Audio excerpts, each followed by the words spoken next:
They called a family meeting like it was a business decision.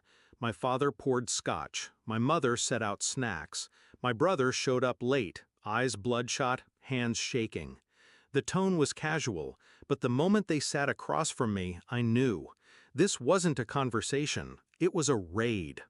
Mom cleared her throat like she was preparing for a speech. Dad stayed quiet. He always did when guilt was involved. Then she said it, like it was logical, like it was love. Your brother's in a situation, sweetheart. We think it's best if we use your inheritance to help him out. Not ask, use. I didn't react, didn't flinch, didn't blink, because I already knew, and they didn't know I knew. 2 months earlier, I got a call from the lawyer handling Grandpa's estate. $750,000, held in my name, released on my 30th birthday. No conditions, no shared access. At least, that's what he thought.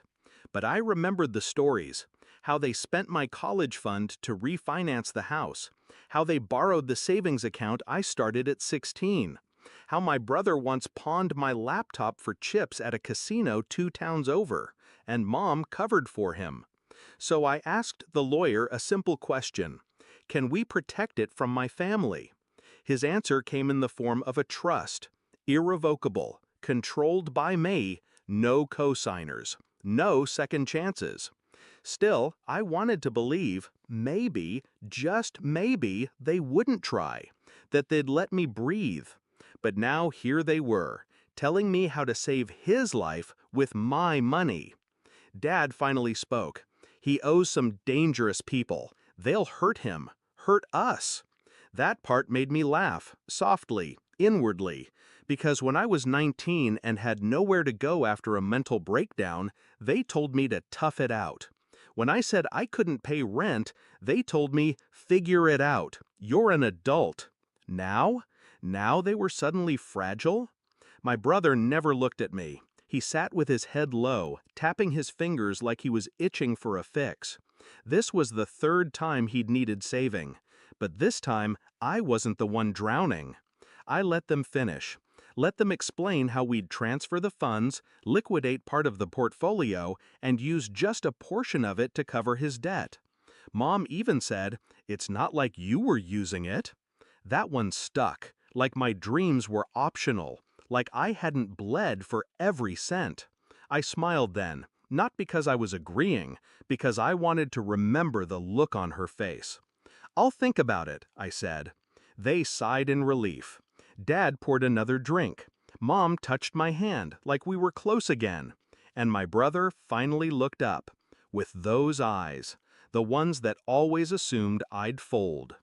They didn't know that 10 minutes before I walked in, I'd sent a confirmation email to my attorney.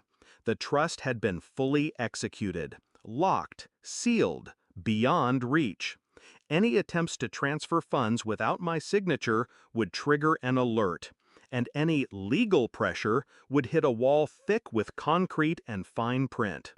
2 days passed. I waited. Then Mom called, cheerful, said she'd started the paperwork. I told her there was nothing to start. She went quiet. I told her it's all in a trust, irrevocable, unbreakable. She said, "But we're your parents." I said, "And I'm not your bank." Dad showed up at my apartment that night, angry, sweating, slurring. He said I was tearing the family apart, that I was letting my brother die. I said, "Then he dies learning there are consequences." He slapped the wall so hard a frame fell. Then he left. The next morning, I got a call from the casino's lawyer. Apparently, someone tried to use my name to secure a debt settlement. Forgery. It traced back to Brian. I filed the police report an hour later. Didn't hesitate, didn't stutter. They went quiet after that.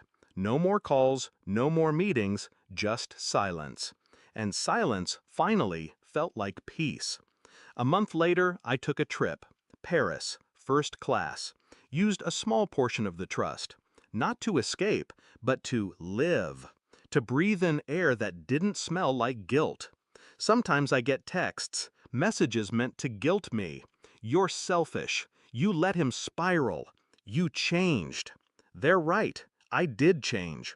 I stopped bleeding for people who never bandaged my wounds. Stopped saving the ones who watched me drown. The trust still sits untouched, strong, silent, waiting. And me? I smile every time I think about that meeting. How they talked like I was a child. How they planned to rob me blind. How I sat there and let them dig their own grave. Zero access granted.